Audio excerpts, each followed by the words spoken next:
perlu kami sampaikan bahwa saat ini dengan terbitnya Instruksi Mendagri nomor 39 tahun 2022, itu Bandara Sultan Iskandar Muda merupakan salah satu bandara yang entry point internasional. Nah ini kan masuk pemasukan, berarti selama ini pemasukan yang terima pemasukan Bandara Internasional Kuala Namu, Pak ya?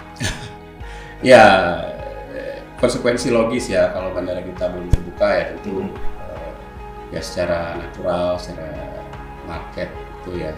Kami mendapat info bahwa kalau umroh itu malah harus ke Jakarta. Bahkan banyak ada sebuah anekdot untuk biaya murah ke Kuala Lumpur lebih baik lewat Jakarta.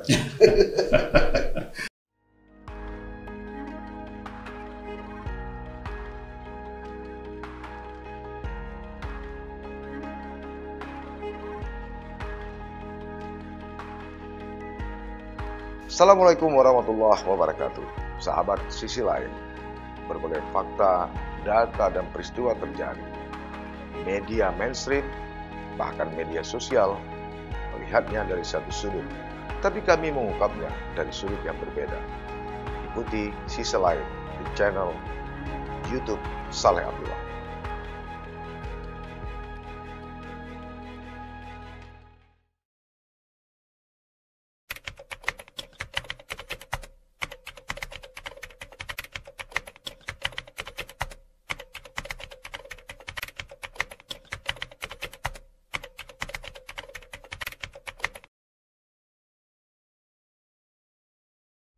Assalamualaikum warahmatullahi wabarakatuh.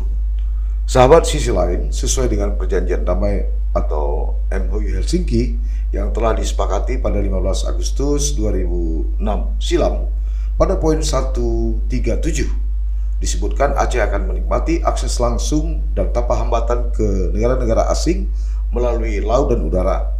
Turunannya adalah Undang-Undang Nomor 11 Tahun 2006 tentang Pemerintah Aceh. Pada pasal 165 ayat 1 tertulis bahwa penduduk di Aceh dapat melakukan perdagangan dan investasi secara internal dan internasional sesuai dengan peraturan perundang-undangan. Itu sebabnya setelah perjanjian damai tadi, banyak warga Aceh yang melakukan perjalanan ke luar negeri selain melaksanakan ibadah umrah ke Saudi Arabia atau Tanah Suci Mekah dan Madinah, juga melakukan perjalanan ke Malaysia, Kuala Lumpur, dan Penang. Tujuannya tentu saja untuk berobat.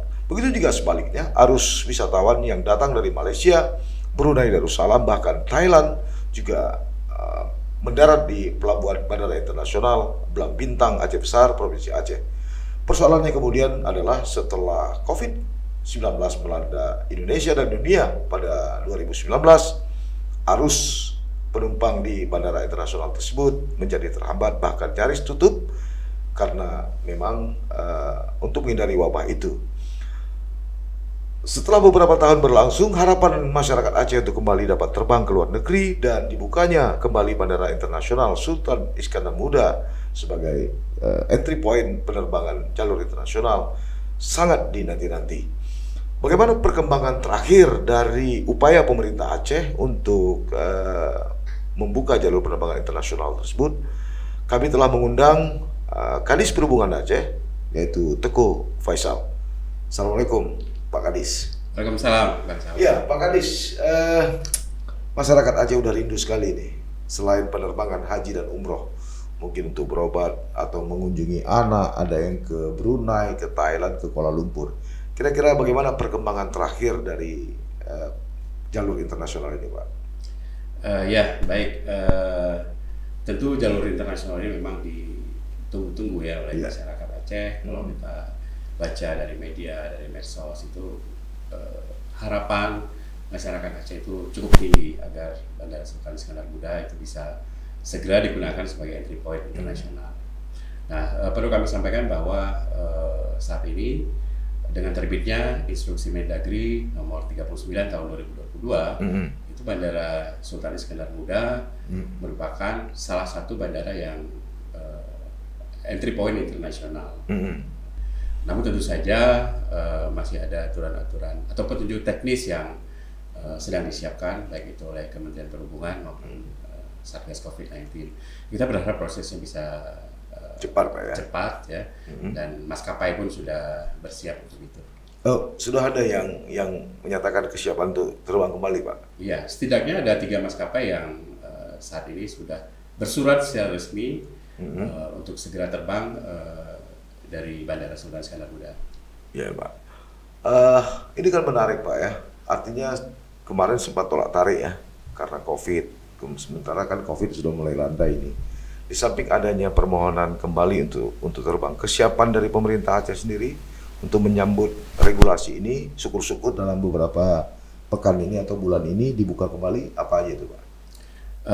Ya baik Bang Saleh, tentu Dinas Perhubungan dalam hal ini sebagai leading sektor untuk transportasi, kami langsung mengambil langkah-langkah cepat untuk segera berkoordinasi dengan stakeholders terkait dengan penerbangan internasional ini. Tentu kita tahu untuk suatu penerbangan internasional atau bandara internasional itu banyak stakeholder yang terlibat ya, seperti Angkasa Pura selaku operator bandara, kemudian ada KKP ya yang bertugas terkait dengan kesehatan, kemudian ada imigrasi dan bea cukai dan stakeholders lainnya yang memang akan terlibat dalam kegiatan untuk penerbangan internasional. Nah, mereka sudah melakukan simulasi-simulasi ya, dan kita melihat kondisinya sudah cukup baik, kesiapannya sudah cukup baik. Ini kan setelah COVID ya Pak ya, nyaris tidak ada. Boleh nggak kira-kira jadi Pak, sebelum COVID di 2019, per hari atau per bulan itu berapa sih Pak? Masyarakat atau rakyat Aceh yang terbang ke luar negeri, khususnya Kuala Lumpur atau ke Penang? Ya, baik, data yang kami dapatkan dari imigrasi itu setahun ada 215.000. Itu 2019 ya. Iya. Angka ini menunjukkan angka ini menunjukkan kenaikan dari data 2017, 18 dan 19. Dan di tahun 2020 pada saat Covid itu hanya 4.000-an. Kita tahu bahwa di 2020 sampai dengan April setelah itu penerbangan internasional tutup. Anjlok Pak ya? Anjlok total. Dan sebelum Covid, Bandara SIM juga melayani perjalanan haji dan umroh itu setahun bisa 77.000 orang yang melakukan haji dan umroh via Bandara Sultan Iskandar. Dengan sejumlah biru perjalanan. Benar sekali. Nah ini kan masuk pemasukan, berarti selama ini pemasukan yang terima pemasukan Bandara Internasional Kuala Namu Pak ya? Ya, konsekuensi logis ya kalau bandara kita belum terbuka ya tentu ya secara natural, secara market itu ya tentu kita mencari bandara terdekat lah untuk yang bisa melayani penerbangan internasional. Namun tentu kita berharap kondisi ini tidak berlangsung lama ya. Kita tahu benar bahwa masyarakat kita punya ikatan yang cukup kuat dengan negara-negara tetangga ya, seperti Malaysia, bahkan tadi Brunei disampaikan, Singapura ya. Tentu kita berharap mereka bisa terbang dari Bandara Sultan Iskandar Muda, di mana menghemat biaya dan juga dari sisi waktu perjalanan. Dan tentu multiplier efeknya cukup tinggi ya apabila Bandara Sultan Iskandar Muda ini dibuka kembali, travel agent itu bisa bergerak lagi. Ya, masyarakat kita juga yang melakukan tidak hanya berobat ya, melakukan perdagangan luar negeri itu juga cukup banyak saya kira. Jadi dengan dibukanya bandara kita ya semakin memudahkan akses mereka untuk berdagang maupun mengunjungi kerabat di luar negeri. Jadi berarti selama ini kecuali Kuala Namu juga lewat Jakarta. Lewat Jakarta, kami mendapat info bahwa kalau umroh itu malah harus ke Jakarta. Ya, bisa dibayangkan dari Aceh turun jauh ke Jakarta 2 jam setengah, balik lagi ke Jeddah atau Madinah itu ya dari sisi kos maupun waktu yang tidak menguntungkan masyarakat kita. Bahkan banyak ada sebuah anekdot untuk biaya murah ke Kuala Lumpur lebih baik lewat Jakarta. Artinya peluang. Nah kira-kira berapa uang yang terbuang Pak? Dengan hari ini masyarakat kita kalau naik pesawat udara itu rata-rata 1 juta. Naik bus 250.000 kalau busnya eksklusif. Katakanlah misalnya 1 bulan ada 1.000 orang aja orang Aceh yang ke luar negeri melalui Kuala Namu. Berapa anggaran yang nggak bisa kita tarik Pak? Ya, saya kira cukup besar ya.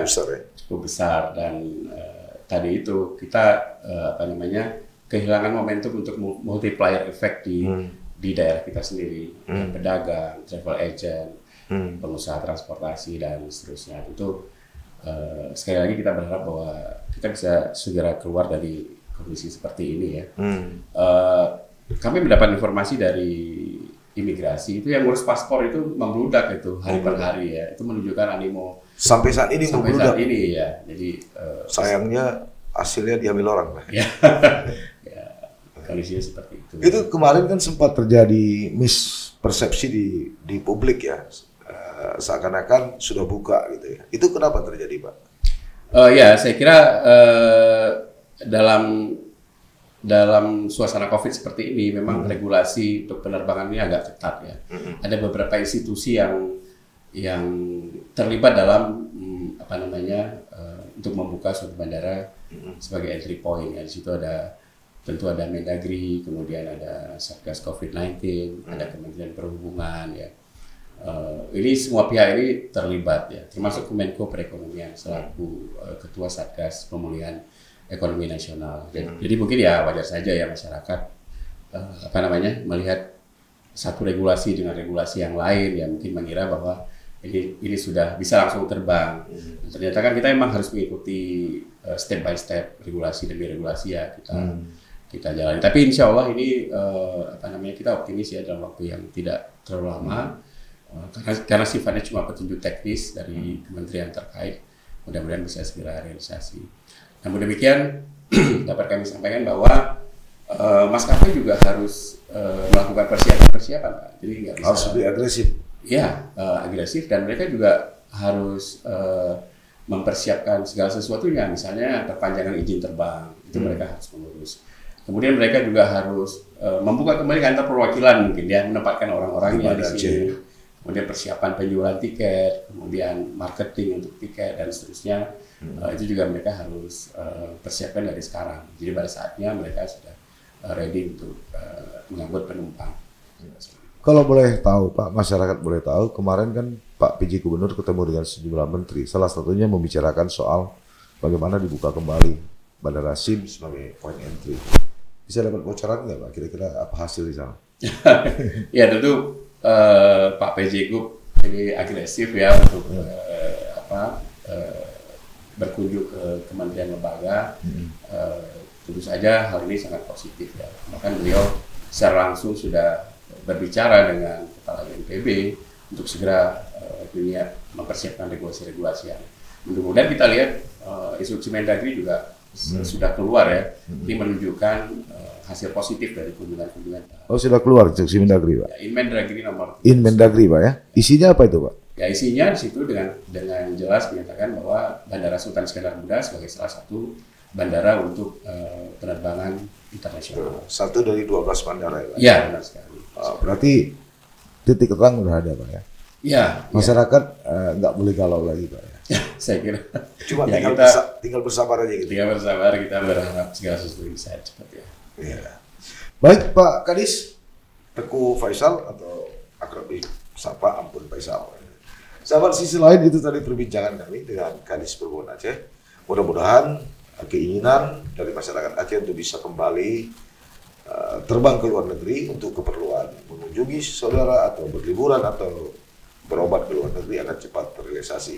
Tentu bersabar itu bagian dari setengah keberhasilan. Tidak perlu gegabah.